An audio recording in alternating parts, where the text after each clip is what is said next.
Seluruh barisan siap, gerak. Macam depan, gerak. Siap, gerak.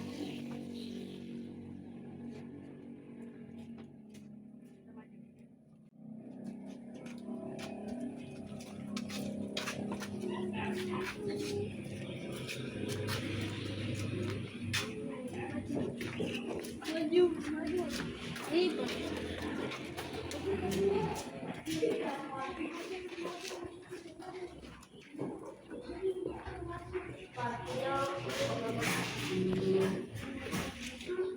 Selamat pagi semuanya. Apa kabar? Baik. Iya. Ibu mau tahu hari ini siapa di antara kalian yang tidak hadir?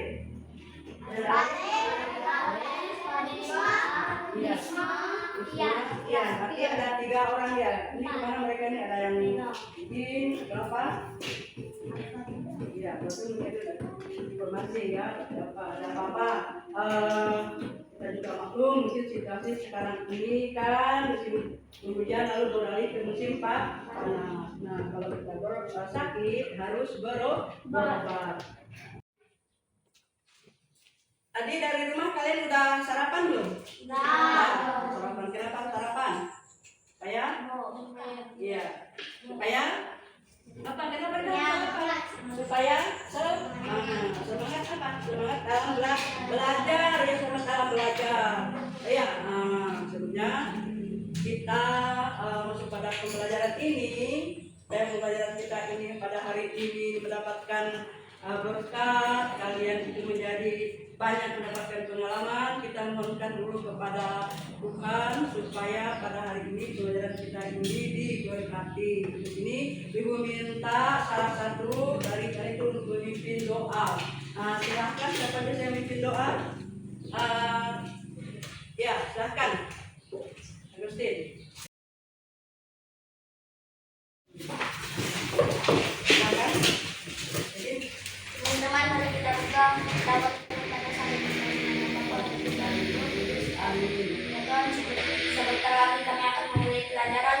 Semoga apa yang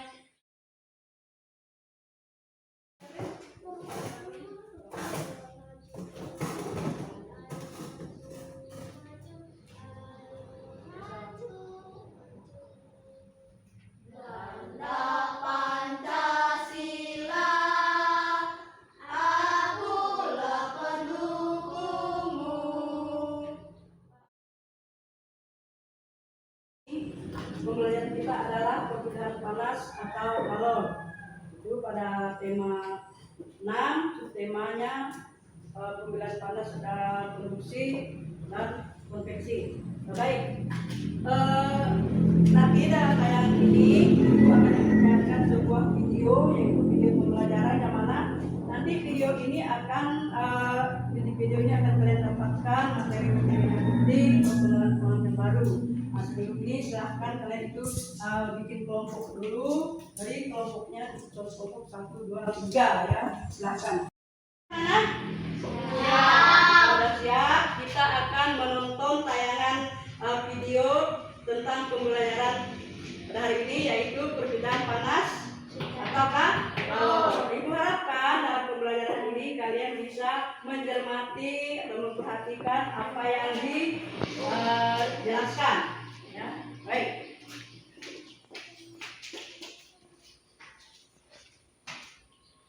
Dan perhatikan ya. Halo sahabat cerdas, pada video kita kali ini kita akan belajar materi perpindahan kalor muatan IPA kelas 5 SD tema 6 tema 2.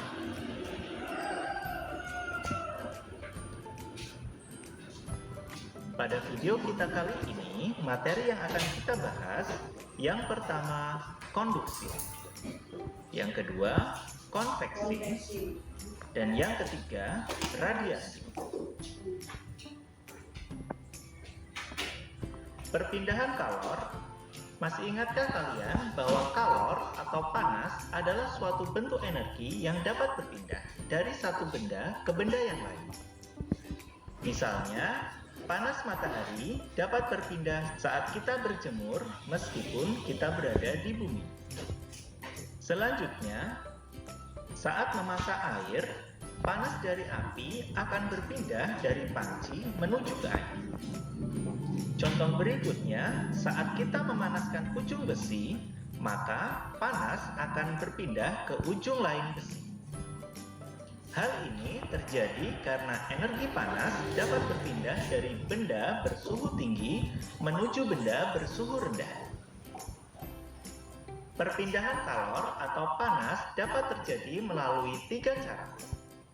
Yang pertama, secara konduksi, yang kedua, secara konveksi, dan yang ketiga, secara radiasi. Konduksi. Perpindahan panas secara hantaran atau rambatan. Konduksi atau hantaran adalah perpindahan panas tanpa diikuti zat perantara. Jadi, yang berpindah hanya panas atau kalornya saja. Perpindahan panas secara konduksi pada umumnya terjadi pada benda padat. Konduksi terjadi jika dua benda saling bersentuhan, sehingga panas dapat berangkat. Perhatikan ilustrasi berikut ini. Kita umpamakan buku adalah sebagai panas atau kalor. Sedangkan beberapa anak merupakan zat perantaranya. Jika kita perhatikan pada ilustrasi, yang berpindah hanya buku, di mana buku adalah sebagai panas atau kalor, sedangkan anak tidak berpindah, di mana anak di sini sebagai zat perantaranya. Contoh konduksi dalam kehidupan sehari-hari. Mentega yang mencair karena mendapat panas yang merambat melalui panci. Contoh berikutnya, tangan kita akan terasa panas ketika memegang gelas yang berisi teh panas, karena panas merambat melalui gelas. Contoh berikutnya, sendok akan terasa panas saat mengaduk kopi panas, karena panas dari kopi merambat melalui sendok menuju ke tangan kita. Contoh berikutnya, ketika kita menyetrika pakaian, panas dari setrika akan merambat melalui lempengan besi menuju ke pakaian. Yang kedua, konveksi atau perpindahan panas secara aliran. Konveksi atau aliran adalah perpindahan panas yang diikuti oleh perpindahan zat perantaranya. Jadi, yang berpindah pada konveksi adalah panas dan zat perantaranya. Perpindahan panas secara konveksi pada umumnya terjadi pada benda cair dan benda gas. Saat kita memasak air, zat yang terlebih dahulu terkena panas akan memuai dan menjadi ringan, sehingga akan bergerak ke atas bersama dengan panasnya. Zat yang ada di atasnya atau yang masih dingin akan menggantikannya. Perhatikan ilustrasi berikut ini. Ketika kita memindahkan benda, maka kita umpamakan benda tersebut sebagai panas dan kita sebagai zat perantaranya. Pada konveksi, panas maupun zat perantaranya akan ikut bergerak atau ikut berpindah.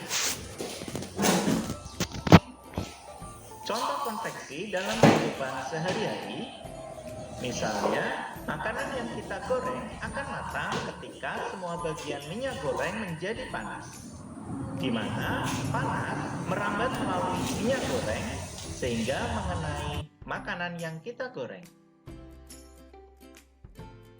Selanjutnya, balon udara dapat bergerak, di mana di dalam balon udara terdapat udara yang dipanaskan sehingga udara tersebut ikut berpindah, sehingga dapat menggerakkan balon udara ke atas. Asap cerobong akan membumbung membawa panas hasil pembakaran ke atas.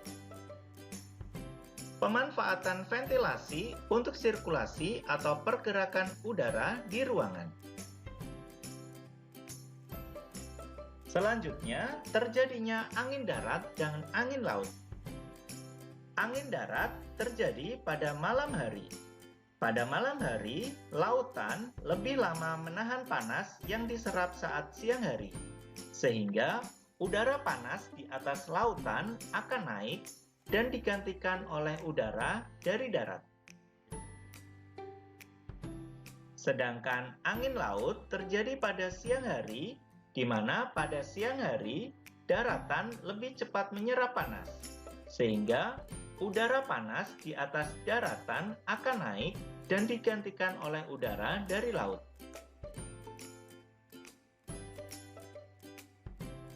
Yang ketiga, radiasi atau perpindahan panas secara pancaran. Radiasi atau pancaran adalah perpindahan panas tanpa zat perantara. Benda yang memiliki suhu tinggi akan memindahkan panasnya secara pancaran atau radiasi. Kalor atau panas yang dipancarkan berupa gelombang elektromagnetik. Perhatikan ilustrasi berikut ini. Panas dari api unggun akan menghangatkan tangan kita karena panas berpindah secara radiasi menuju tangan kita. Selanjutnya, panas matahari dapat sampai ke bumi karena panas dari matahari dipancarkan berupa gelombang elektromagnetik secara radiasi. Contoh radiasi dalam kehidupan sehari-hari. Misalnya, pancaran matahari sampai ke bumi yang kita manfaatkan antara lain untuk menjemur pakaian, mengeringkan ikan asin, maupun dalam pembuatan garam. Selanjutnya, panas lampu yang memancar dan dapat membantu proses penetasan telur. Berikutnya, panas dari api unggun dapat menghangatkan udara yang ada di sekitar. Demikian video pembelajaran kita kali ini mengenai perpindahan kalor atau panas. Semoga bermanfaat. Sekian dan terima kasih. Kita sudah menonton tayangan video tadi. Sekarang Ibu Ita kalian berkelompok itu memaparkan nanti pendapat masing-masing. Dari kelompok 1 bisa, kelompok 2, kelompok 3 itu masing-masing nanti mempresentasikan hasil kelompoknya di depan. Untuk saat ini kalian itu mengerjakan masing-masing dari kelompok 1 bisa dari produksi, ini benar-benar secara konveksi. Kemudian untuk kelompok 3 perpindahan panas secara radiasi. Ya, silahkan bekerja, kalian komunikasikan dengan teman-temannya. Silahkan.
Udah selesai?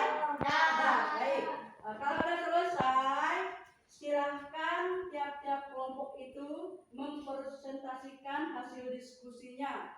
Baik dari kelompok 1, kelompok 2, dan kelompok 3. Kelompok 1 tadi siapa ketuanya? Siapa? Kevin. Nah, silakan Kevin maju ke depan untuk mempresentasikan hasil kelompoknya. Saya dari kelompok 1 akan membacakan hasil kelompok kami.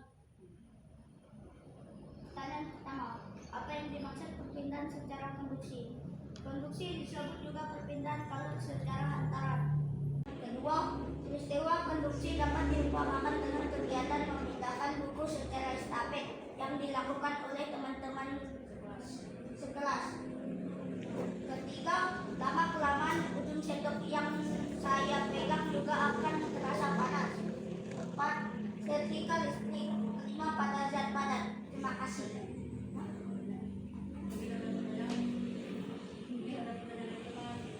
Apakah ada pertanyaan dari teman semua? Dan bertanya, ya, oke.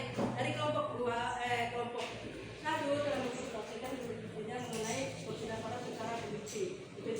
Yang berpindah itu adalah bukunya, tetapi kamu tidak berpindah. Yang bukunya itu yang berpindah. Itu namanya perpindahan secara estafet. Jadi perpindahan panas secara konduksi itu perpindahan panas tanpa melalui jet perantara. Bisa diumpamakan kalian memindahkan buku, tetapi secara estafet, artinya bersambung-sambung. Kamu berbaris, kemudian buku ini diambil, kan? Hanya bukunya yang dipindahkan. Itu namanya peristiwa perpindahan panas secara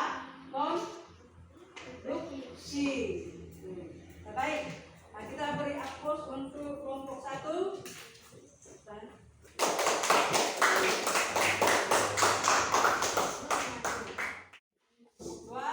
Dua milik oleh Erlin. Bacakan dengan jelas Erlin. Perkenalkan, saya dari kelompok 2. Saya ingin membacakan hasil diskusi kami. Silakan. Nama kelompok Bella, Erwin, Ahmad. Perpindahan panas secara konveksi yaitu perpindahan panas yang menyertai zat perantaranya. Ketika kita memasak air menjadi mendidih karena memasukkan panas yang dibutuhkan dan karena mendapatkan panas yang sedikit. Perpindahan panas secara konveksi terjadi pada benda gas dan zat cair. Perpindahan panas secara konveksi dapat diumpamakan seorang anak siswa memindahkan sebuah buku dari atas meja ke dalam lemari. Anak tersebut harus ikut berpindah juga mengambil buku dari atas meja ke atas dan memasukkannya ke dalam lemari. Contoh-contoh perpindahan kalor atau panas secara konveksi: air yang dimasak dalam panci, merebus indomie. Ini pendapat dari kelompok 2. Ini dia mempresentasikan hasil kelompoknya perpindahan panas secara konveksi. Ada yang beri tanggapan atau bertanya? Silakan. Tidak. Tidak ada. Atau kelompok ini satu kelompok tadi? Ada? Nah, kalau tidak ada, kalau sudah jelas, terima kasih kepada kelompok 2. Beri aplaus kepada kelompok 2.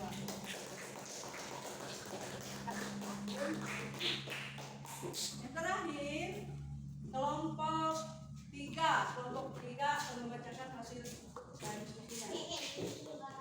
Perkenalkan, saya dari kelompok 3. Kita akan membacakan hasil dari diskusi kami. Perpindahan panas secara radiasi, yaitu perpindahan panas atau kalor tanpa melalui media atau kalor karena dapat merambat dalam ruang hampa, zat cair, gas, ataupun zat padat.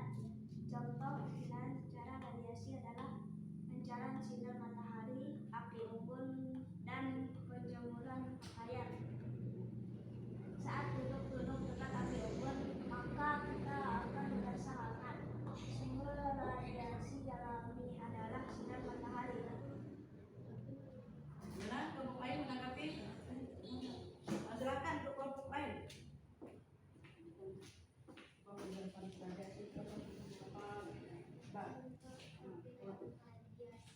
Yang bertanya, ada orang mau bertanya, silakan. Oh ya, yang keras lagi perpindahan apa tadi yang ditanyakan? Contoh perpindahan panas secara radiasi. Contoh perpindahan panas secara radiasi. Jadi bisa penjelasan apa itu? Contohnya yang nyata itu apa? Maksudnya itu ya? Ya silahkan. Jawab. Yaitu perpindahan panas atau kalor. Kalor. Lagi? Tanpa melalui media tertentu. Iya, contohnya? Tanpa Hah? Pancaran sinar matahari, api unggun, dan penjauhan makanya. Iya, pancaran sinar matahari, api unggun, dan apa lagi masih ada? Hah? Kenapa? Jadi dia mendapatkan pancaran sinar matahari dan api unggun. Itu contoh perpindahan panas secara radiasi tanpa melalui media atau zat pelantara. Dia memancarkan sinarnya itu secara langsung. Baik, dari kelompok 3 sudah membacakan juga diskusinya. Beri aku juga untuk kelompok 3.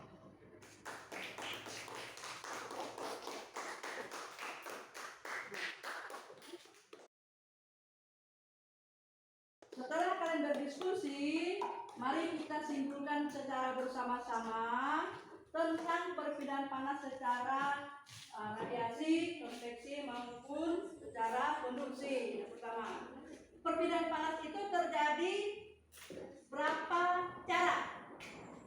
Pertama, cara apa? Konduksi, terus apa lagi? Konveksi dan radiasi. Ya, jadi perpindahan panas itu melalui 3 cara secara konduksi, konveksi, dan radiasi. Perpindahan panas secara konduksi itu perpindahan panas tanpa melalui zat perantara. Yang berpindah itu hanya apa? Kalornya saja. Umpamakan tadi kalian itu memindahkan buku, yang berpindah-pindah itu bukan orangnya, tetapi bukunya. Itu perpindahan secara estafet seperti itulah ya. Kalau panas secara konduksi, ibaratnya kamu memindahkan buku yang dilakukan secara estafet atau bersambung. Yang kedua tadi perpindahan panas secara apa yang didiskusikan oleh kelompok 2, perpindahan panas secara konveksi. Nah, ya kan? Perpindahan panas secara konveksi ini harus melalui zat perantara. Kalau tidak melalui zat perantara, dia tidak bisa mengalami panas atau kalor. Contohnya tadi kalau kalian memasak air, panci dijeret, pancinya atau jeretnya itu harus panas dulu. Jadi panas itu bisa berpindah, bisa mempengaruhi air yang di dalam jeret. Kemudian nampak gelembung-gelembung, itu artinya apa? Gelembung-gelembung itu menandakan air itu sudah mendidih. Kemudian api yang kita buat dari api unggun. Kemudian ketika kita memanaskan badan juga kita masuk lilin, lalu tangan kita letakkan dekat di lilin. Itu juga cara sangat adalah pancarannya saja. Dan apinya matahari bukan apinya bersinarnya itu, tapi pancarannya.